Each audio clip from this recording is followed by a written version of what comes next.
ವಾಪಸ್ ತಗೊಂಡ್ರು, ಇಶ್ಯೂ ಆಯಿತು. ತಿರುಗಿ ಕೊಡ್ತೀನಿ ಅಂದ್ರೂ ಕೂಡ ನನಗೆ ಬೇಡ. ಅಲ್ಲ, ನಿಮ್ಗೆ ಅವ್ರು ಮಾತು ಕೊಟ್ಟಿದ್ರಲ್ವಾ? ಇದೇ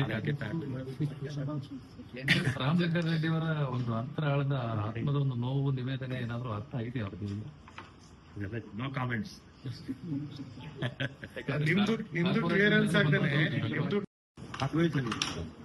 ನಮ್ಮ ನಾಗಮೋಹನ್ ದಾಸ್ ಅವರು ಇಂಟರ್ಸ್ಟೇಟ್ ಡಿಸ್ಕೌಂಟ್ ನಾಗಮೋಹನ್ ದಾಸ್ ಅವರು ನೀರಾವರಿ ಇಲಾಖೆನಲ್ಲೇ ಇದ್ದು ಕೆಲಸ ಮಾಡಿ ರಿಸೈನ್ ಆಗಿರೋನ್ನ ಅಡ್ವೈಸರ್ ಆಗಿ ತಗೊಂಡಿದ್ದಾರೆ. ಆಮೇಲೆ ವಕೀಲರು ಡಿಸ್ಪ್ಯೂಟ್ಸ್ ಇದ್ದಾಗ ದೇಶದಲ್ಲಿ ಎಂತೆಂಥ ದೊಡ್ಡ ದೊಡ್ಡ ವಕೀಲರು ಇದ್ದಾರೆ. ನಾನೇನು ನಿಮ್ಗೇನು ಸವಾಲಿಲ್ಲ, ಅವ್ರು ಮಾಡ್ತಾರೆ. ನಾವು ಇದ್ದೇ ಇರ್ಬೇಕಲ್ಲ ಜೊತೆ. ಕೇಂದ್ರದಲ್ಲಿ ಮಂತ್ರಿ ಜೊತೆಗೆ ಅಥವಾ ಪ್ರಧಾನಮಂತ್ರಿಗಳೇ ಮೀಟ್ ಮಾಡಬೇಕು ಅಂತ ಸಂದರ್ಭದಲ್ಲಿ ನಾವು ಹೋಗ್ತೀವಿ ಜೊತೆ. ಈಗ ನೀರಾವರಿ ವಿಚಾರಕ್ಕೆ ಬಂದಾಗ ಯಾವತ್ತೂ ನಾವು ಮಾಡಿಲ್ಲ, ಪೋರ್ಟ್ಫೋಲಿಯೋಗೂ ಯಾವತ್ತೂ ನಾವೇ ಅಲ್ಲ, ನೀವು 8 ಬಾರಿ ಶಾಸಕರಾದಂತರು, ಹಲವು ಬಾರಿ ಸಚಿವರಾದಂತರು, ನನಗೆ ಈ ಖಾತೆ ನನಗೆ ಅನುಭವ ಸಾಲದು ಅಂತ ಹೇಳ್ತಿರಲ್ಲ, ಹೇಗೆ? ಹೊಸ ಖಾತೆ ಅನುಭವ ಹೊಸದು ಅಂತ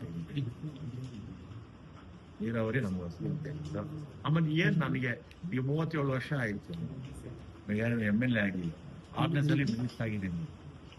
ಹೊಸದು ಅಂತ ಹೇಳಿದ್ದು ಅದೇನು ಒಂದು 2-3 ತಿಂಗಳಲ್ಲಿ ಎಲ್ಲ ಏನೋ ಅರಬ್ ಕುಡಿಯೋದು ಹೇಳ್ತಾರಲ್ಲ ಆ ರೀತಿ. ಸರ್, ಇದರಲ್ಲಿ ಈ ಇಲಾಖೆಯಲ್ಲಿ ಅತಿ ಇದೇ ಖಾತೆಲೆ ಮುಂದುವರಿದ.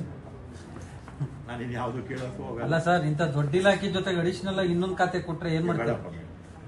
ಬೇರೆ ಮಂತ್ರಿಗಳಿದಾರೆ ಪಾಪ, 20 ಜನ ಮಂತ್ರಿಗಳಾಗ್ತಾರೆ. ಅವ್ರು